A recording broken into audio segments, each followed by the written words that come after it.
अब पटना साहिब से नंदकिशोर यादव की जगह भारतीय जनता पार्टी भी जानती है कि क्या होने वाला है। शाह के आते ही ये सब कुछ बदल गया और रणनीति बदल गई है। बड़ा बदलाव इस बार जो है पटना साहिब और कुम्हरार विधानसभा में देखने को मिला। जनता को चाहिए सड़क, बिजली और पानी, लेकिन अगर जल जमाव में जिंदगी बितानी पड़े तो चाहे आप कोई रहिए, बदलाव तो जनता चाहेगी। मंगल पांडे को एक नई जिम्मेवारी, नई जिम्मेदारी दी गई। 2025 फिर से नीतीश की सरकार यानी एनडीए की सरकार बनानी है।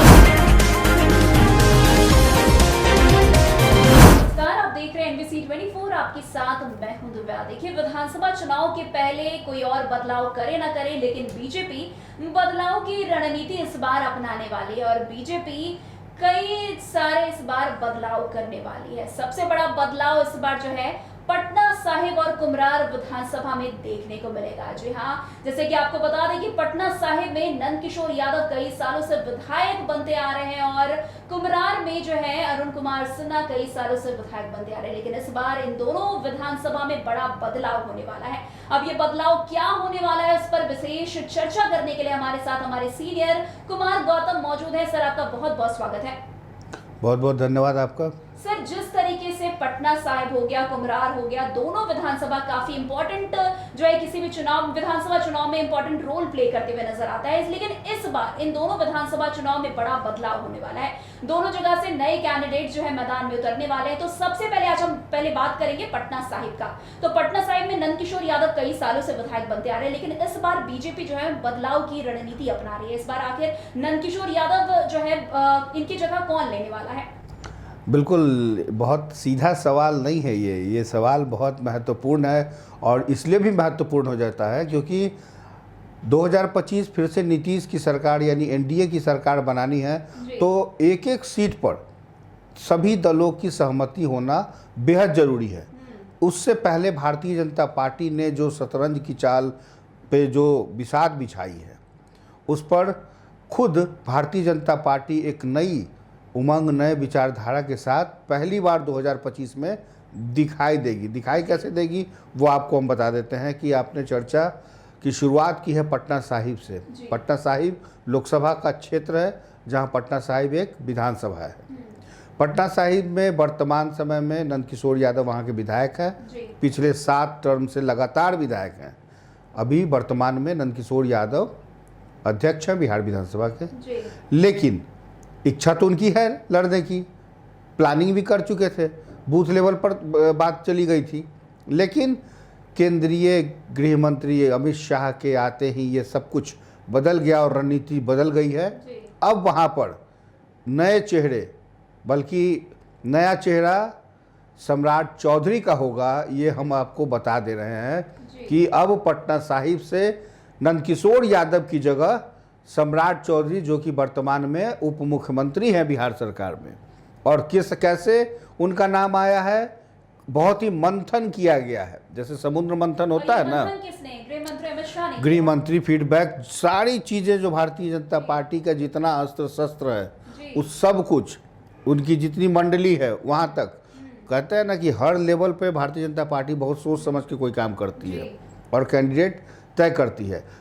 सीटें कितनी मिलेगी ये सहयोगी दलों के साथ मिलेगी, लेकिन जो अपनी सिटिंग सीट है, क्या वो सिटिंग सीट बचा पाएगी भारतीय जनता पार्टी, ये सबसे बड़ा सवाल है। और इसी सवाल का हल निकालने के लिए अब जहां की जनता ऊब चुकी है, हो सकता है जनता वहां परिवर्तन चाहती हो, बदलाव चाहती हो, तो ऐसे में भारतीय जनता पार्टी की कई सीटें माइनस में जाएगी। और इससे बचने के लिए भारतीय जनता पार्टी ने जो पहल की है उसमें सबसे बड़ा चेहरा, बड़ा नाम पटना साहिब का है, जहां पर नंदकिशोर यादव की जगह अब वहां से बिहार के उप मुख्यमंत्री सम्राट चौधरी चुनाव लड़ेंगे। तो आखिर सर, सम्राट चौधरी को ही क्यों आखिर बीजेपी ने चुना है? बिल्कुल, देखिए, सम्राट चौधरी कहीं से भी चुनाव लड़ सकते थे, लेकिन पटना साहिब ही क्यों? बहुत महत्वपूर्ण सवाल है दिव्या जी आपका। पटना साहिब इसलिए क्योंकि पटना साहिब में एक तरफ जहां यादव बहुल क्षेत्र है, एक तरफ, लेकिन सबसे ज़्यादा किस जातिगत समीकरण में वहाँ पर कुशवाहा समाज है। आप देखिए, और कुशवाहा समाज जब भी वहाँ पे चुनाव लड़ा है, सामने वाले को मुंह की खानी पड़ी है। अगर भले ही जीत भी मिली है तो बहुत ज़्यादा का अंतर नहीं रहा है। पिछली विधानसभा चुनाव की बात करें तो भागलपुर से आए थे प्रवीण सिंह कुशवाहा, जिन्होंने नंदकिशोर यादव को बाहर ही होते हुए भी इतनी चुनौती दी कि नंदकिशोर यादव हारते हारते जीत गए। इस बार जनता जानती है क्या होने वाला है, इससे भारतीय जनता पार्टी भी जानती है कि क्या होने वाला है। इससे बचने के लिए वहाँ पर सम्राट चौधरी को लाया गया। सम्राट चौधरी आएंगे, वहाँ से चुनाव लड़ सकते हैं, उनको वहाँ से टिकट मिलेगा। और एक तरफ जहाँ कहते हैं ना कि चंद्रवंशी समाज या जो गंगौता समाज या फिर कुशवाहा समाज, ये सारे समाज का वोट उनको मिलेगा। इसके अलावा नंदकिशोर जी का जो कैडर वोट है वो भी उनको मिलेगा। स्वाभाविक सी बात है कि वहाँ पर जो मार्जिन है, क्योंकि अब तक वहाँ की जनता ये चाहती थी कि उसके समाज का जो कोई भी हो, उसके समाज का हो, लेकिन बावजूद इसके नंदकिशोर यादव जी की जो छवि रही है, जनता के बीच जो उनका पैठ रहा है, वो उनको जिताता रहा है। लेकिन इस बार ऐसा नहीं। एक आपको वो करना चाहेंगे कि जिस तरीके से लगातार नंदकिशोर यादव के प्रति लोगों का समर्थन भी देखने को मिला है, इतने साल से विधायक भी रह चुके हैं, तो आखिरकार बीजेपी को इस बार डर था कि अगर नंदकिशोर यादव को फिर से इस मैदान में उतारेंगे तो उनके हाथ से ये सीट कहीं ना कहीं खिसक जाएगी, इसलिए सम्राट चौधरी को मैदान में उतारा है उन्होंने। बिल्कुल स्वाभाविक है कि ये सीट न सिर्फ खिसकती बल्कि करारी हार में बदल जाती। उससे बचने के लिए भारतीय जनता पार्टी ने जो नया जो चाल चला है, उसमें स्वाभाविक तौर पे अब नंदकिशोर यादव की वहाँ से छुट्टी हो गई। हालांकि नंदकिशोर यादव भी चाहते थे कि उनके बेटे वहाँ से चुनाव लड़े, वो पूरी रणनीति तैयार थी। मगर देखिए, रणनीति से भारतीय जनता पार्टी का जो परिवारवाद का जो आरोप लगाती है दूसरे पार्टियों पर, उससे वो बच नहीं पाती। स्वाभाविक है कि जब कालिक की कोठली में जाएंगे तो स्वाभाविक है कि सफ़ेद कुर्ता पे तो कालिक लगेगा ही। तो ऐसे में आप बेटे की राजनीति, परिवारवाद की राजनीति, पुत्र की राजनीति पर जो आप आरोप लगाते हैं विपक्षी पार्टी पर, तो वो आरोप अब विपक्षी पार्टियां भारतीय जनता पार्टी पर लगाती। इसलिए इस बार वहाँ पर मंगल पांडे, सम्राट चौधरी को लाया गया है और मंगल पांडे के साथ भी यही होने वाला है। जी उस पर आएंगे, लेकिन सर जिस तरीके से अभी देखा जा रहा है सम्राट चौधरी का नाम काफी सामने आ रहा है, सूत्रों से भी जानकारी आ रही है, अब कहीं ना कहीं श्योरिटी भी लगती हुई नजर आ रही है, तो क्या लगता है सर सम्राट चौधरी नंदकिशोर यादव की जगह अच्छे से ले पाएंगे? बिल्कुल ले पाएंगे। स्वाभाविक है, जनता वोट करेगी और उसका परिणाम देखने को मिलेगा। लेकिन बिहार की राजनीति में 2025 जो जातिगत समीकरण है, उस समीकरण में कुशवाहा समाज से आने वाले, स्वाभाविक है कि सम्राट चौधरी को उसका फ़ायदा मिलेगा। जो एंटी इनकन्वेंसी है, जो वहाँ पर विरोधी है कि नहीं हमारे जाति का भाई अगर दोगे तो हम आपको वोट करेंगे, इस बार तो जनता ने मन बना लिया था। लेकिन पटना साहिब में एक तरफ बीजेपी का अति पिछड़ा वोट, वैश्य समाज का वोट, यादव का वोट और तमाम कुशवाहा का वोट खाली जोड़ दें तो सामने वाले की जमानत जब्त हो जाएगी। इसलिए सम्राट चौधरी वहाँ से चुनाव लड़ने का जो फैसला भारतीय जनता पार्टी ने लिया है, ये बहुत ही सोची समझी और एक रणनीति है। क्योंकि सम्राट चौधरी भागलपुर से आते हैं, सुल्तानगंज के इलाके से आते हैं, असरगंज के इलाके से आते हैं, इनके पिताजी भी उस इलाके से आते हैं। लेकिन पटना साहिब ही एक ऐसा सीट है जहाँ पर अभी कुशवाहा समाज की सबसे घनी आबादी और बड़ी आबादी है, जहाँ पर वोटों की भरमार होती है। मतलब सुबह 7 बजे सब कुछ छोड़ के वहाँ पर वोटिंग होता है। और पटना साहिब इसलिए नंदकिशोर यादव जी वहाँ से लगातार विधायक रहे। भारतीय जनता पार्टी नहीं चाहती है कि इस सीट को किसी भी तरीके से भारतीय जनता पार्टी किसी या तो सहयोगी को देना नहीं चाहेगी, और स्वाभाविक है कि जीतना चाहेगी। इसलिए बहुत ही सोची समझी ये रणनीति है और भारतीय जनता पार्टी वहाँ से सम्राट चौधरी को मैदान में उतारेगी। उसके पास सर दूसरा काफी हॉट टॉपिक बना हुआ है, वो है कुम्हरार विधानसभा।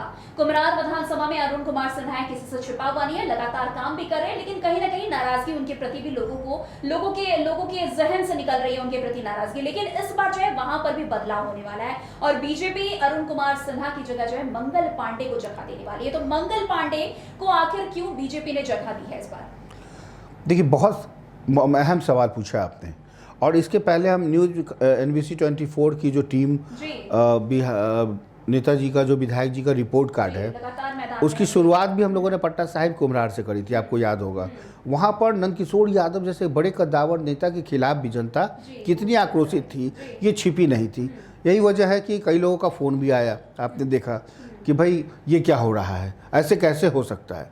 लेकिन जनता ने जो कहा एनवीसी ने दिखाया, और यही वजह है कि कुम्हरार विधानसभा में जहाँ पर जनता पानी के बीच तालाब में, अपने घर के आसपास तालाब नुमा जो बन गया था, गंदी नाली, और विधायक जी से और कोई क्या चाहते हैं?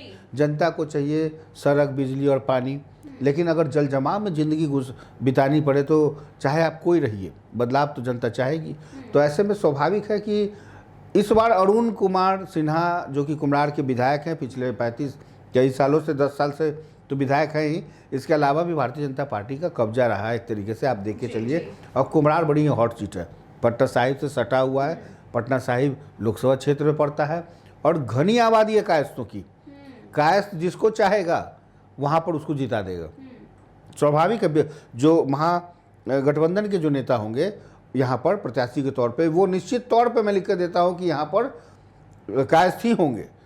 लेकिन भारतीय जनता पार्टी इस चीज़ को जानती है कि सवर्ण वोट पाना है, तो इस बार अरुण कुमार सिन्हा को जाति से अलग करते हुए एक वहाँ पर नया चेहरा देना होगा, ताकि ये कह सकें, क्योंकि सबसे बड़ा अस्पताल एनएमसीएच कुम्हरार में पड़ता है, कई ऐसे अस्पताल हैं जो कुम्हरार में पड़ते हैं, और इस मामले में पूजा पाठ सब कुछ देख लीजिए अगर, तो वहाँ पर पांडे जी बहुत फिट बैठते हैं।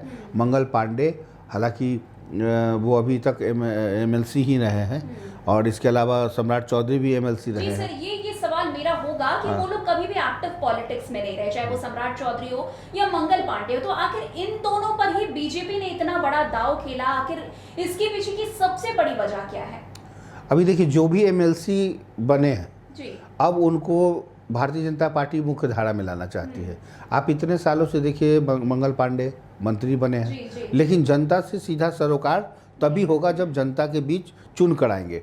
भारतीय जनता पार्टी चाहती है कि भाई आप चुनाव लड़िए, भारतीय जनता पार्टी का आदेश हो जाएगा, सभी नेता को मानना है।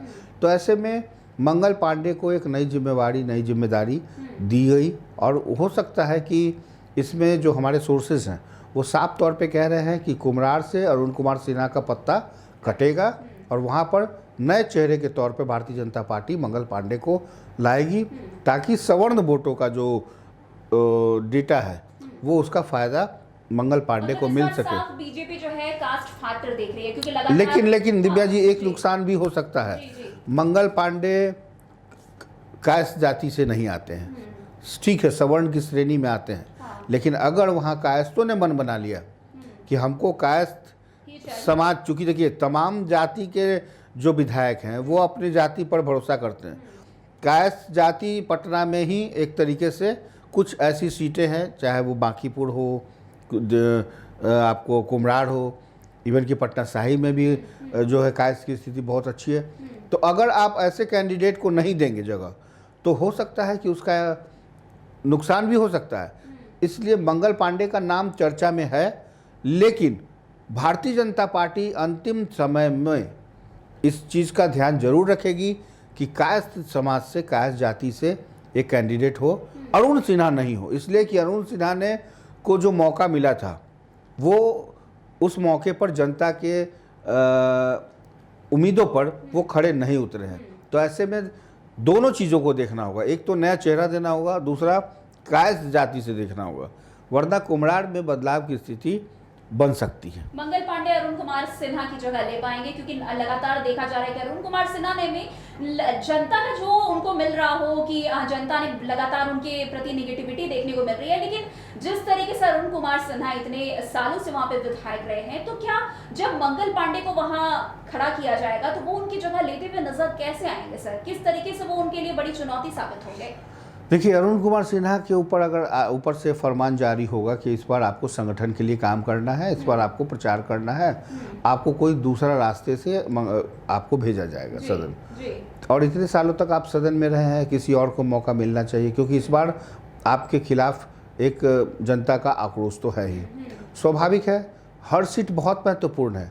ये बिहार विधानसभा चुनाव 2025 इतना महत्वपूर्ण है कि एक एक सीट पर लगभग समुद्र मंथन चल रहा है, गहन मंथन चल रहा है, चाहे वो एनडीए की तरफ से हो, चाहे वो महागठबंधन की तरफ से हो, इवन कि जनसुराज की तरफ से, और जो नई नई पार्टियां बनकर आई हैं उनके लिए भी इस बार कैंडिडेट देने का मतलब है कि हर किसी को ये लग रहा है कि इस बार हम जीतेंगे, चाहे वो किसी भी दल का हो। जी। और चुनाव इंसान लड़ता ही है इसलिए क्योंकि वो जीतना चाहता है, लेकिन परिणाम क्या होंगे यह तो जनता मालिक है, जनता तय करेगी।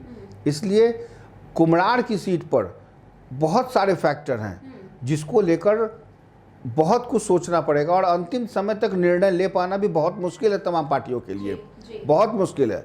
इसलिए भी क्योंकि वहाँ जातिगत समीकरण सभी वहाँ पर आप देखिए सब वो ग्रामीण क्षेत्र में नहीं आता है, जी। वो कंप्लीट शहरी क्षेत्र है।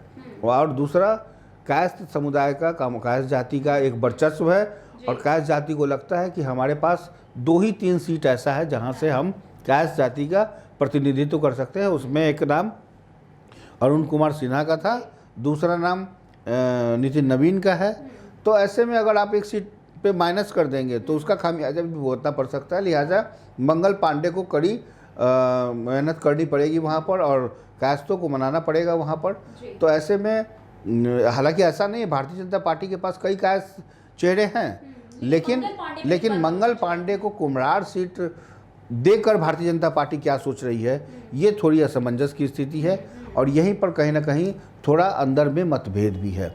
लेकिन ऊपर से आदेश है, सूत्रों के हिसाब से लगभग नाम अमित शाह ने फाइनल कर दिया है, और इस बार जो अभियान समिति की जो बैठक हुई उसमें जो लिस्ट जारी किए गए हैं उसके हिसाब से भी अगर आप देखें तो कहीं ना कहीं अब जो है रणनीति पूरी तरीके से तैयार है, और इस अभियान समिति के तहत लगभग सब कोई अंदर खाने में 1-2 नाम आगे पीछे चल रहा है, लेकिन किसी एक नाम पर जल्दी मोहर लगेगी और उसके बाद सब कुछ आपके सामने होगा। बहुत बहुत शुक्रिया सर हमारे साथ जुड़ने के लिए। शुक्रिया। वैसे अमित शाह को कहा जाता है राजनीति का चाणक्य। जी हाँ, जिस तरीके से अमित शाह अपने दिमाग का इस्तेमाल करते हैं वो इस बार देखने को मिल रहा है, क्योंकि बिहार में चुनाव है और बीजेपी को अपनी साख बचाने के लिए जो भी एड़ी चोटी का जोर लगाना है वो लगाने वाली है। अब जिस तरीके से पटना साहिब और कुम्हरार विधानसभा में इस बार बदलाव होने वाला है वो कहीं ना कहीं बड़ी जो है एक बीजेपी की जो है रणनीति मानी जा रही है। अब क्या बदलाव बीजेपी के हिस्से में आएगा, जो प्रॉफिट होगा वो बीजेपी के हिस्से में आएगा या नहीं आएगा, ये तो आने वाला समय बताएगा। लेकिन इन दोनों विधानसभा में जो है इस बार बदलाव होने जा रहे हैं। तो आज की इस स्पेशल चर्चा में सिर्फ इतना ही। अन्य खबरों में हमारे साथ ऐसे आगे बने रहे और देखते रहिए। तब तक के लिए NBC